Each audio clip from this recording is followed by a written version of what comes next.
Over the past 30 years, people have gone from just sort of jumping on campaigns to doing all kinds of things at university level to go ahead and learn about campaigns before they actually jump into them. But you could actually make a solid living working in politics now. I'm Eric Wilson, managing partner of Startup Caucus, an investment fund and incubator for Republican campaign technology. Welcome to the Business of Politics podcast. On this show, we bring you into conversation with the entrepreneurs who build best-in-class political businesses, the funders who provide the capital, and the operatives who put it all together to win campaigns.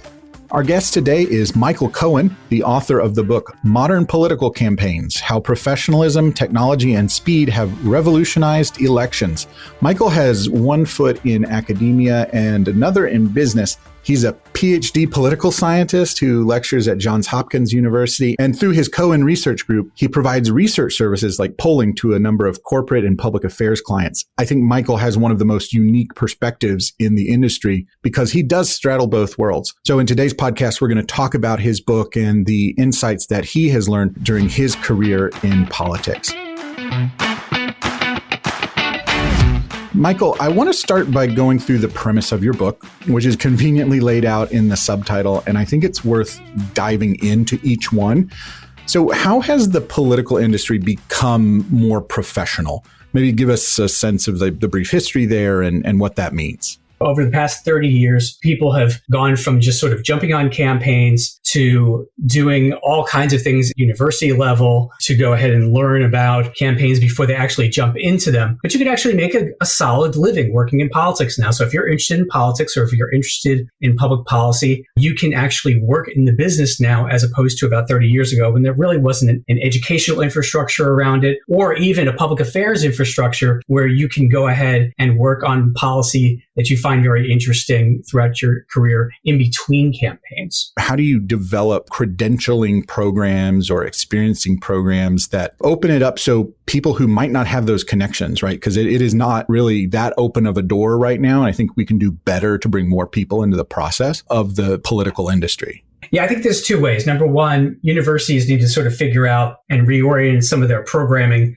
towards becoming political professionals. I think now that with the explosion of all the public affairs work, with the explosion of interest now in politics, social media, and other platforms that have become ways to keep people engaged in between elections, that there's probably more of a need now than ever at the university level. Outside the university level, you have to look at places like political parties or even groups and vendors that are training people when they come to them. So what you really find is that the big shops, when you get there, you come there with sort of a raw resume, and then you get put through their own training programs on how we do polling or how we do media or how we do grassroots inside the organization. So even though you might have a liberal arts degree or even not a liberal arts degree, they will then bring you in and help train you. So for example, like when I had a PhD in political science and I worked for the Republican Party of Florida in 1996, but I really didn't know a whole lot about polling, even though I had done some of it on campus, running the survey lab on campus while I was a PhD student, and also at the campaign level when we were using polling, but I didn't really know how to do it. And so when I got to Gallup,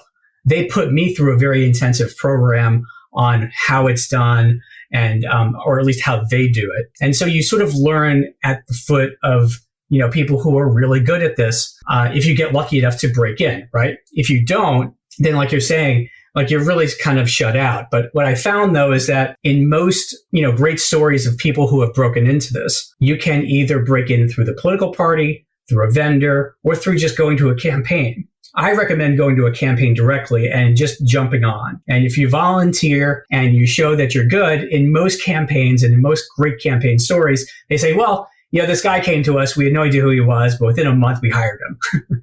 And so within the campaign, I recommend my students and anyone who I mentor, make sure that you get a really holistic perspective of what the campaign is doing. Don't just sort of focus on your little niche, because you might find that even though you're working in grassroots, you may find that media or technology or other pieces of the campaign are more interesting to you. And you can then make connections through the campaign window that way. And so really the window still is today as it was 30 years ago, through volunteering on a campaign, meeting people, and then making connections from there to your first job. Right. That is the roadmap to how you get a career in politics. And just following Michael's advice is spot on. Just think about the people that I've worked with who got their start that way. Now, I do want to flag a couple of things just for consideration for our listeners of why this is so hard. One, we are on fixed timetables, right? So campaigns are run every 2 years. Most of our big party committees have a 2-year horizon. So this sort of long-term development traditionally hasn't been something that's been on their plate. And then second thing, we function in a campaign finance system for federal candidates where there are limits on how much money. And so the dollars that you are spending on professional development and training, which doesn't necessarily have a clear ROI to the campaign, is a dollar that doesn't go to contacting a voter or paying for media. And so that makes it really tough to build these programs out. Can you give an example of what impact this professionalization has had on our politics? I think it's mainly been positive. I mean, when you find people who are looking at their careers in college and they're saying to themselves, well, what am I going to do for a living? The idea now that politics can be your vocation is actually drawing smarter people to the business. So we're finding a lot more people with tech backgrounds, with strong math backgrounds, which is not something most people who are working in politics really go for. And so what you're really finding is a lot highly educated people who are very motivated, who want to be involved in all the various aspects of it. And so from my perspective, I mean, it's actually been a big boon for people who have been in the business for like 25 years, such as myself, because I get to learn from them when they're coming and working with us. And to me, that's great. Because most of the time, a lot of the people who have been working in this business feel like that they've learned it all, they've seen it all, but it's great to get sort of a real fresh group of people who are coming in with different perspective on politics. And I think that that's really healthy for the system. Let's move on to another one of your key themes from the book, which is speed. You mentioned that speed has had a revolutionizing effect on elections. Elaborate on what you mean by that, and how would our listeners see that in the campaigns that they follow? Sure. Well, the older you are, the more you probably understand it. I mean, if you're, Gen Z or younger, you may look at this and say, well, my life is always very interconnected. My life is always, from one thing to another all the time. But there wasn't always that way. Growing up in the 70s and 80s, there were 24, 48, 72-hour news cycles. Sometimes you would wait for a president to react to a situation like we just had in Afghanistan over a day or two, and it not be a weird thing. Whereas now, something happens in Afghanistan and we're counting the minutes until Biden gets in front of a podium. And then we're also counting the minutes between when the GOP will go ahead and respond and when super PACs will have their ads up on social media already. So all of those things have really compressed time. And what that really does is that makes it much more important to, number one, have money on hand so you can act right away and place ads, and also to have all of your research and all of your grassroots. Everyone has to be primed at all times, because if something big happens, you always want to move right away on it. You don't want to get caught flat-footed.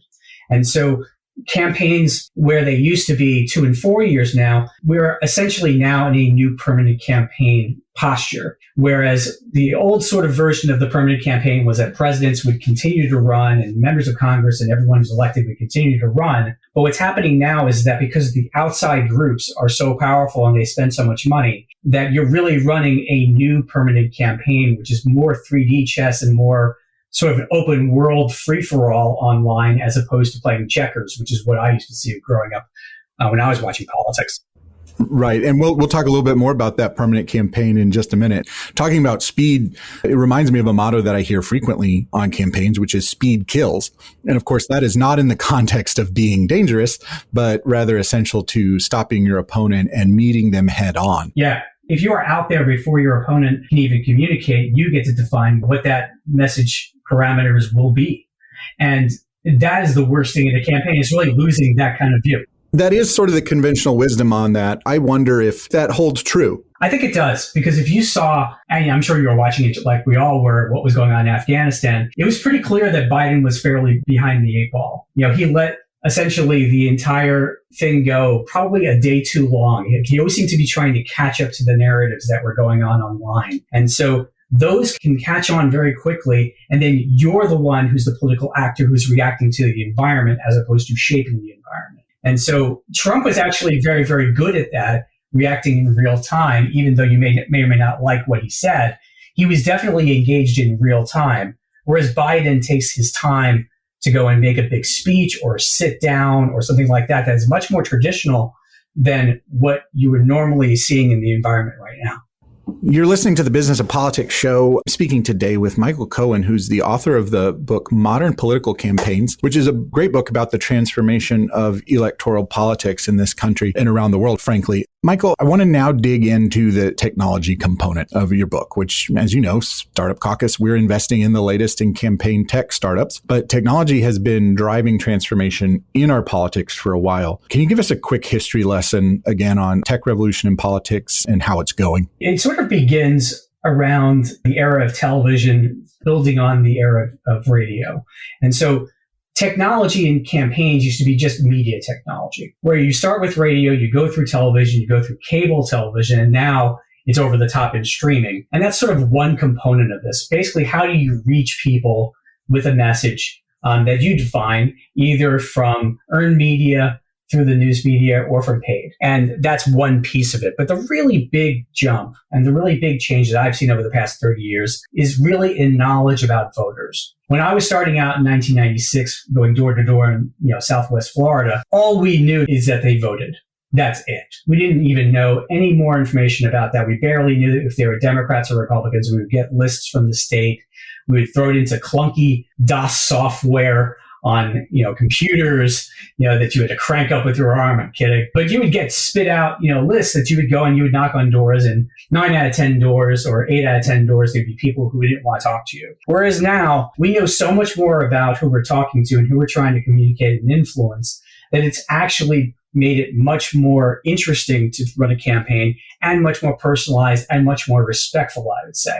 Because the last thing you want in a campaign is to talk to people who you're never going to be able to have vote for you. So the more you talk with people who are influenceable or members of your base or people who just need to be dragged out, that's really a big leap. And so just the idea now that we know a lot more about people and are able to deploy it not only on computers, but on handhelds, and then be able to crowdsource all of this information through different platforms really does change the game on how you campaign, because now you don't have to then go back to headquarters, put your information into a computer that everyone uses. It goes to the cloud. Everyone has the information in real time, and you can see how well you're performing on all the major metrics that your campaign is following. And so to me, it's a function of two things. It's a function of a revolution in media and how we interact with media and how we watch media and how we consume media, and also data, which is more about the kind of information we have on voters. And between those two, you really have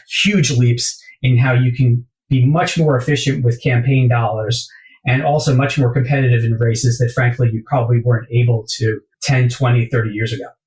You touched on something which I think is probably not a widely held opinion, but I happen to agree with it, that this has made campaigns more respectful because it is speaking to the interests of what voters want to talk about, talking to the voters that want to hear from you, as opposed to sort of treating all of an electorate with one approach. And so that is contrary, right, to what we see from voters in polls, where they say, I don't want to be micro-targeted. Hyper-targeted social media ads are invasive and it's dividing.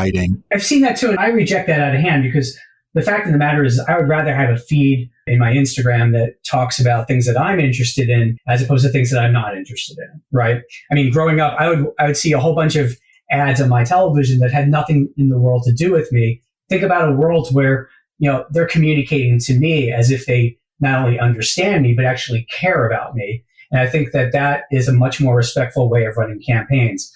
Now, in the wrong hands, it gets scary. And I think that's what people are reacting to. So they're reacting to foreign actors being involved in our campaigns. They're reacting to people who they don't agree with.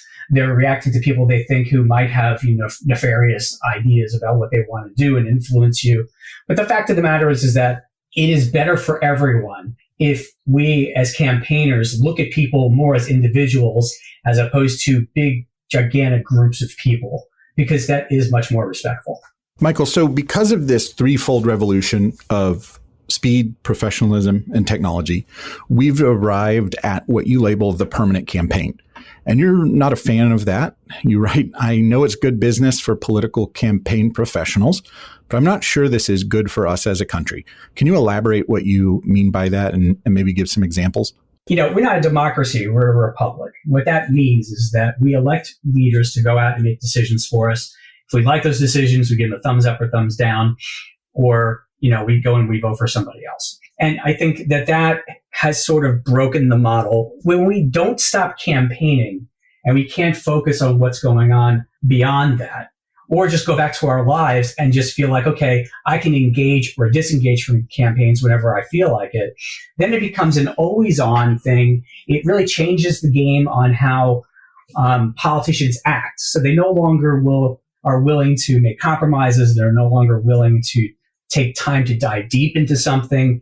They no longer have enough time to do a lot of things because they have to keep raising a lot of money, because they have to continuously engage their voters. They have to continuously listen to them and maybe take their advice as opposed to, exercising their judgment. So I think that we're a little bit too far on the side of democracy and a little bit further away from where I would prefer to be on a republic. Now, that being said, I actually think the permanent campaign is a mixed bag. In an era where voters feel alienated from the process, continuing to engage voters is actually pretty good. The complications revolve around time, doing the job, working with colleagues, and thinking. And the other complication is that campaigns have become extraordinarily negative. And the reason why, which I pick up in my book, is that negative information is simply more powerful than positive information. Negative information makes you take a step back and think, as opposed to positive information where you sort of look at it, it passes over you, it washes over you, and you kind of move on. That's that loss aversion cognitive bias, like really hardwired into us, right? Oh, it is. Yeah. And it is in many different ways, right? So, for example, I'll get emails from my daughter's college every day, and it seems like they're interminable and they're hugely long, and I will scan them and be done with it. And it's usually sort of rah-rah stuff. Hey, the university's doing this. Hey, the university's doing that. Once in a while, I'll get an email or a text or some kind of warning that, like yesterday, my daughter goes to Virginia Tech in Blacksburg. There was a tornado warning there yesterday. I saw that and I stopped in my tracks and I said, I immediately need to pay attention to this and do something about it. And that's the power of negative information over positive information. It's the same thing in campaigns. And so when you're looking at the permanent campaign, it really just sort of wears on people because we know that negative information works more than positive information. So it makes people feel negative about the system, not just about one candidate or another. That's sort of the complication of this. Now, the upside of this, and this is sort of why I call it the new permanent campaign, is because it brings in all of this public affairs stuff. So when there is a big issue coming through, like let's say the infrastructure bill or even the reconciliation bill that'll be coming through on the budget, those are things that the public should be involved in, right? And because the public should be involved in, because it affects so many different people, there will be groups that will be very interested in communicating during this. And so that will bring voters in, to a conversation where they would just normally check out and not be involved in it. And so you become, I think it sort of boosts citizenship from that perspective. So if you are, working in whatever various industry that might get taxed more, well, yeah, you really should be involved, because if you're not involved, well, your salary is going to go down, or maybe your job is going to be lost or something like that. And to me, those are actually important things to be involved with now. And so from my perspective, it's a mixed bag. The big part that I think that actually really does help is that I think that when you're building campaigns now, we're going to get to this point where we have maxed out the wings of both parties. We know who shows up on election day. We know who's a reliable voter. We know what to say and do for them to bring them out. We're getting down to that last 10 to 15% that can be moved. And to me, the data is the guide. So the more we know about them, the more we can reach out to them and maybe build campaigns more from the middle out as opposed to the outside in, because we will have the information, which will make it much more efficient from a fundraising standpoint to actually communicate with them, as opposed to, well, we're never going to be able to get those people, so we'll get who we can get, and hopefully we'll win on election day. My view on this is that the genie is out of the bottle in terms of the permanent campaign and the complexity that we're dealing with, and that we're in this sort of transitional stage where you've got a whole civilization that came online in the last 20 years, really. And we're trying to figure out how we get through that. In a lot of ways, the campaigns that are being run are reflective of the voters and their priorities, which I think, by and large is trending in the right direction, but obviously creating some headaches along the way. Michael, I want you to kind of put on your prediction hat for a moment and think about what the future of politics in this country looks like. Give us what you hope to see, and then contrast that with the worst case scenario. I think that we're sort of on a 10-year project to understand voters and meet them where they are. I think if we do that, that's a huge win for everybody. We used to rely on voter data from the government, broadcast networks, and then social networks. But there is no substitute to building your own list and to really owning that list and to curate that list along the way. I think parties and vendors can play a big role here, but candidates are also going to have to do a lot of that work themselves. The best case scenario from my perspective is we understand voters and we don't waste their time. We focus on them as individuals, and that results in really high turnout. The worst case scenario is we turn them off with negative information and fewer good people want to run, and then there's low turnout. And for me, the way, again, this really could work is we decide after a while that we have mastered the wings and we need to go straight up the middle.